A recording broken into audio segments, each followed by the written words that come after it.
வணக்கம். இது கலைக்கதைக்களம். நீங்கள் வாழ்க்கையில் சோர்ந்து போயிருக்கீங்களா? அதற்கான காரணம் ஒன்றுதான்: சமநிலை இல்லாமை. வேலை அதிகம், நேரமில்லை. பணம் இருக்கலாம், ஆனால் மன அமைதி இல்லையா? அதனால்தான் நினைவில் வையுங்க: வேலைக்கும் நேரம் கொடு, குடும்பத்துக்கும் நேரம் கொடு. ஆசை இருக்கட்டும், ஆனால் அளவோடு இருக்கட்டும். உடலையும் கவனிங்க, மனதையும் பாதுகாத்துக்கோங்க. சமநிலையுடன் வாழ்ந்தால்தான் வாழ்க்கை நிம்மதியாகும். ஒரு நாள் ஒரு மனிதன் ரொம்பவே சோர்வாக இருந்தான். காலை எழுந்ததும் வேலை, மாலை வந்ததும் மீண்டும் வேலை. வீட்டுக்கு வந்தாலும் மனசு அமைதியில்லை. அவன் சிரிப்பை கூட மறந்து போனான். அவனுக்கு தெரியாமல் அவன் வாழ்க்கை மெதுவாக சமநிலையை இழந்து கொண்டிருந்தது. ஒரு நாள் அவன் தன்னை கேட்டான்: நான் இப்படி வாழ்றதே சரியா? அந்த கேள்விதான் அவன் வாழ்க்கையை மாற்ற ஆரம்பித்தது. அவன் புரிந்து கொண்டது ஒன்றே ஒன்று: வாழ்க்கை என்பது வேலை மட்டுமல்ல, குடும்பம், உடல், மன அமைதி எல்லாமே சமநிலையாய் இருக்கணும். அந்த நாளிலிருந்து அவன் நேரத்தை பிரித்து கொண்டான். குடும்பத்தோடு பேசினான், தன்னை கவனிக்க ஆரம்பித்தான்.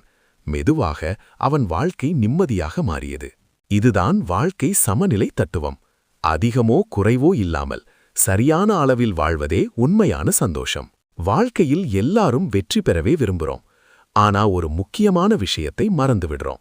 அது சமநிலை. ஒரு மனிதன் தினமும் வேலை பண்ணிக்கிட்டே இருந்தா ஒரு நாள் அவன் சோர்ந்து போய்விடுவான். அதே நேரத்தில் வேலை செய்யாம இருந்தா வாழ்க்கை முன்னேறாது.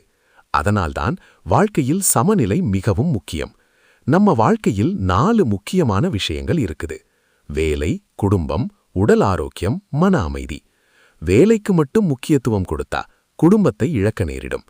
பணத்தை மட்டும் சேர்த்தா நிம்மதியை இழக்க நேரிடும். அதனால் தினமும் கொஞ்ச நேரம் உங்களுக்காக எடுத்துக்கொள்ளுங்கள். உடற்பயிற்சி செய்யுங்கள். மனதை அமைதியாக வைத்துக் கொள்ளுங்கள். உங்கள் குடும்பத்துடன் பேசுங்கள். அவர்களுடன் சிரியுங்கள். அதுதான் உண்மையான சந்தோஷம். மற்றொரு முக்கியமான விஷயம்: ஆசை. ஆசை இருக்கணும், ஆனால் அது அளவுக்கு மீறக்கூடாது. அதிக ஆசை வந்தா அது மன அழுத்தத்துக்கு வழிவகுக்கும். நேர்மையாக வாழுங்கள். உண்மையை பிடித்துக் கொள்ளுங்கள்.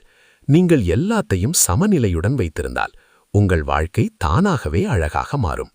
இறுதியாக ஒரு விஷயம்: சமநிலை இல்லாத வாழ்க்கை சோர்வை தரும். சமநிலையுடன் வாழ்ந்தால் சந்தோஷம் தானாக வரும். வாழ்க்கை சமநிலை தத்துவம்.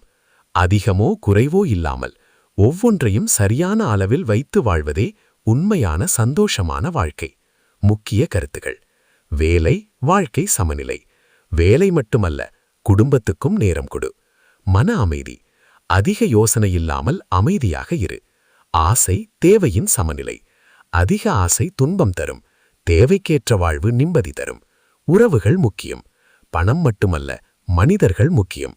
உடல், மனம், கவனம். ஆரோக்கியம் இருந்தால்தான் வாழ்க்கை சுகமாக இருக்கும். ஒரு வரி சுருக்கம்: சமநிலையுடன் வாழ்ந்தால்தான் வாழ்க்கை இனிமையாகும். நன்றி. இந்த வீடியோ பிடிச்சிருந்தா லைக் பண்ணுங்க, கமெண்ட் பண்ணுங்க, ஷேர் பண்ணுங்க. நன்றி.